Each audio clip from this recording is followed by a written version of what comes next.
Salut à toi, je suis Papin Lebref, manager SOAR depuis bientôt 2 ans. Je te présente aujourd'hui ce format de vidéo avec une seule question, et si j'étais nouveau sur SORAR. C'est l'occasion de découvrir étape par étape ce que j'aurais fait si j'avais dû commencer le jeu aujourd'hui. On attaque avec la première partie, les questions à se poser avant de commencer.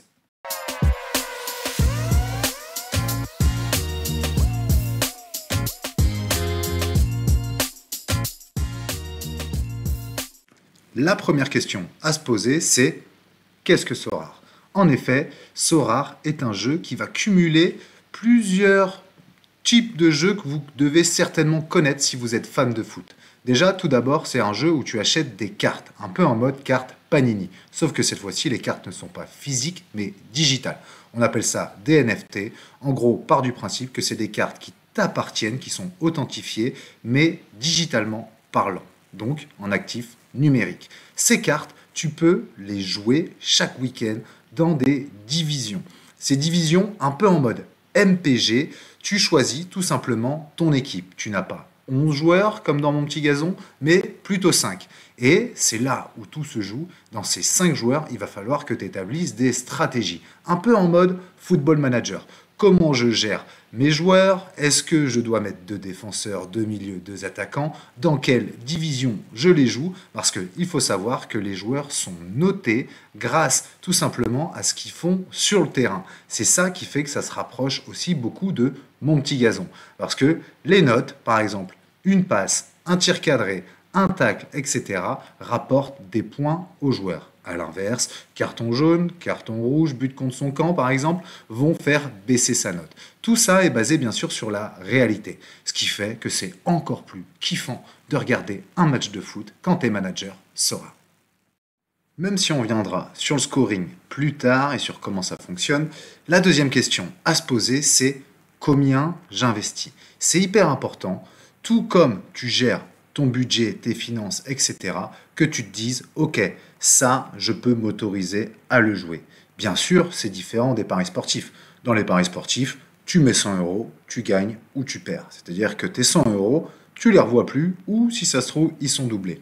Sorar, c'est pas pareil. Sorar, bien sûr que tu vas investir un capital. Ce capital, par contre, il va te permettre d'acheter des joueurs. Les joueurs, ils auront toujours une valeur, plus ou moins haute, bien sûr, en fonction de leur performance, du marché, etc. Mais on y reviendra aussi.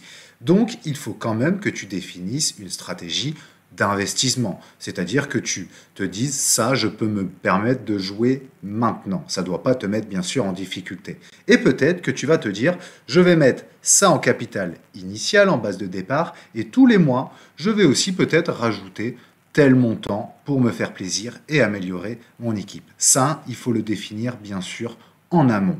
Avant de commencer, ça va te permettre aussi de commencer le jeu sereinement. Troisième question à se poser, et elle est hyper importante. Où tu t'y connais? C'est quoi ton club de cœur? Quel championnat tu suis? Ça, il faut tout de suite se le dire, se le formaliser et garder ça en ligne de mire. Pourquoi? Parce que ça va te permettre d'aller directement sur un marché, une division, etc., où tu as des informations, où tu sais que tel joueur vaut telle chose, où tu as déjà vu ce joueur à la télé, dans un débrief, discuter avec des potes, etc. C'est hyper important de garder ça en tête. Ça va te permettre tout de suite d'être compétitif déjà et d'avoir aussi des infos sur le championnat, sur potentiellement les futures compositions, qui est suspendu, qui est blessé, qui est en forme, pas en forme. Ça va te permettre de kiffer encore plus ce que tu aimes déjà parce que tu auras un intérêt à regarder encore ce que tu suis. Donc, Sorar te permettra d'accentuer aussi cette passion, mais surtout, toi, ça te permettra d'être serein aussi dans ce sur quoi tu investis. Garde ça en tête. Dernière chose, avant de t'inscrire sur Sorar, il va falloir que tu te crées un réseau. Si tu n'es pas un aficionados de Twitter, si tu n'es pas un maîtrisant du Discord, commence déjà à checker, à te créer des comptes. Parce que tout se fait principalement par ces deux canaux, Discord et Twitter. Donc, crée-toi un compte si tu n'en as pas, ou si tu en as, va déjà voir la commu sur Twitter, va suivre aussi des influenceurs, il y en a plusieurs, va aussi sur le Discord de Sorar et commence déjà à récupérer quelques infos. Je pense que si tu regardes cette vidéo, c'est que tu commences déjà à t'intéresser à Sora. En tout cas, il va falloir, si tu t'inscris sur le jeu, que tu maîtrises aussi Discord et Twitter. Dernière chose, avant de commencer le jeu et avant de s'inscrire, il faut un parrain. Pourquoi? D'un point de vue technique, financier, tout de suite, c'est que au bout de 5 cartes achetées, si tu en achètes, ça t'offrira une carte supplémentaire à toi et à ton parrain. Mais c'est pas ça le plus important. Le plus important, c'est que ton parrain, il soit là pour te dire, pour t'aiguiller au départ les meilleures stratégies qu'il faut faire. Ok? C'est important que ce parrain il soit présent. Ne prends pas un lien de parrainage pour quelqu'un qui n'aura pas de dispo pour toi. C'est pour ça d'ailleurs que moi, je ne donne pas le mien. Si je dois parrainer des gens un jour, c'est parce que j'aurai une affinité avec ces gens-là. D'une, peut-être que ça sera des proches à moi aussi. Et de deux, c'est que je sens que j'aurai le temps d'accompagner cette personne comme il faut. Bien que j'aime bien partager, il y a énormément de managers SORAR qui ont du talent, trouvent la bonne personne.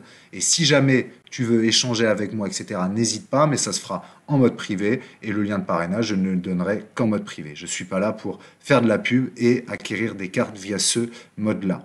En tout cas, renseigne-toi bien. Il y a des personnes qui sont très talentueuses, il y a des sites qui sont très bien faits aussi, mais prends en compte le fait qu'il va falloir que tu trouves déjà ton parrain avant de t'inscrire sur Sorar pour pouvoir bénéficier d'une carte supplémentaire, mais surtout d'un accompagnement personnalisé avec une personne bienveillante. Retiens bien ça.